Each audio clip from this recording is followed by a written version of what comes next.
علیکم ورحمۃ اللہ وبرکاتہ۔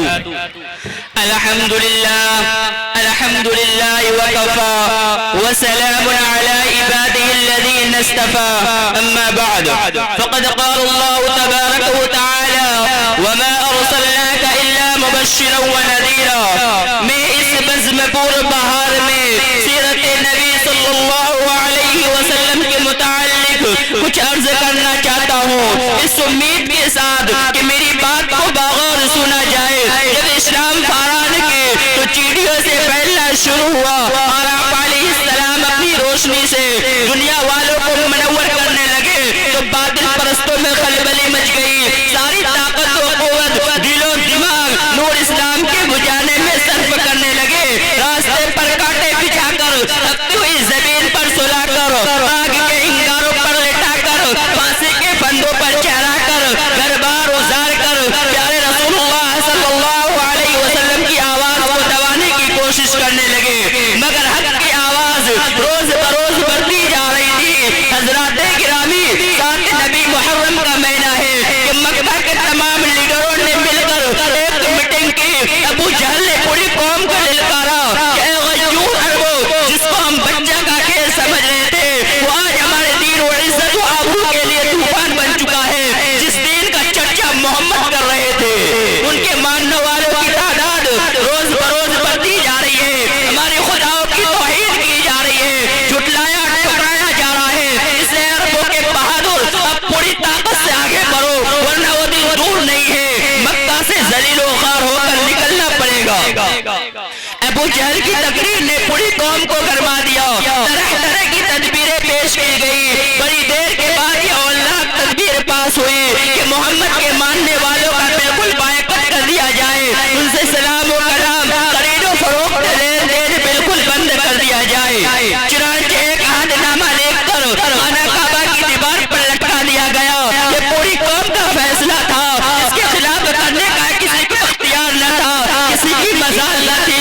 مسلمانوں کو شباب تعلیم میں بند کر دیے گئے، راستے پر پہرے بیٹھا دیے گئے۔ مسلمان بچے بوڑھے جوان عورتیں سب تھی، کھانے کے سامان دھیرے دھیرے ختم ہو گئے۔ درختوں کے پتے کھا کھا کر، کاٹا چبا چبا کر دن کاٹنے لگے۔ صرف ایک دن کے لیے پابندی ایام حج سے ہٹا لی گئی۔ مسلمان گھاٹی سے باہر آ گئے، کپڑے پھٹ گئے، آنکھیں دس گئے، قدم لڑکھڑا رہے تھے۔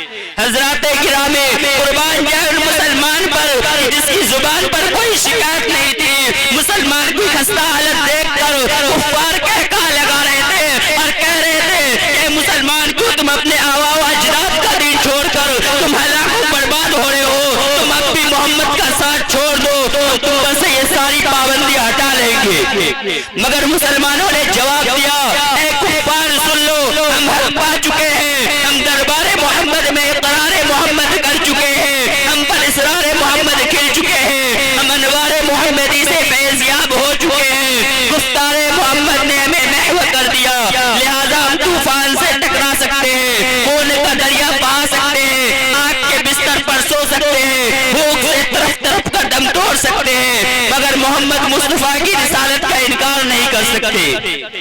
اس ابتلاء و آزمائش کے بعد پورے 3 سال مکمل ہونے والے ہیں۔ خوراکیں ختم ہو گئی، عورتوں کی آنکھیں دس گئی، جوان بھوک سے چکرانے لگے، پھول جیسے بچے ماں کے گود میں تڑپنے لگے۔ اس گھاٹی کا سب سے چھوٹا بچہ عقیل اچانک آنکھ کھول کر اپنی اماں سے کہتا ہے کہ ماں میں بھوک سے مر جاؤں گا، مجھے بچا لو ورنہ میں مر جاؤں گا۔ ماں کا ضبط کا بٹن ٹوٹ گیا، وہ بےتحاشا اپنا سر زمین پر پٹکنے لگتی ہے، سر پڑ جاتا ہے، لوگ اسے سنبھالتے رہتے ہیں اور وہ کہتی رہتی ہے کہ مجھے چھوڑ دو، میں اپنے لخت جگر سے پہلے مرنا چاہتی ہوں۔ دنیا والوں ذرا سوچو کیسی سنگین گھڑی تھی، کتنا بھیانک منظر تھا، مگر پھر بھی رسول اللہ علیہ وسلم کی بات سے منہ نہ موڑا۔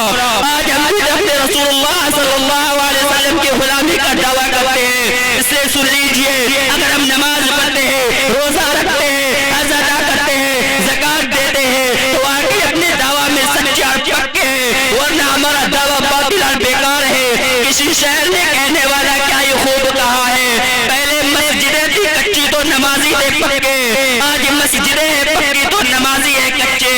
بھلا بتائیے کہ رسول اللہ صلی اللہ وہ کمزور تھے؟ کیا وہ لوگ بے بس تھے؟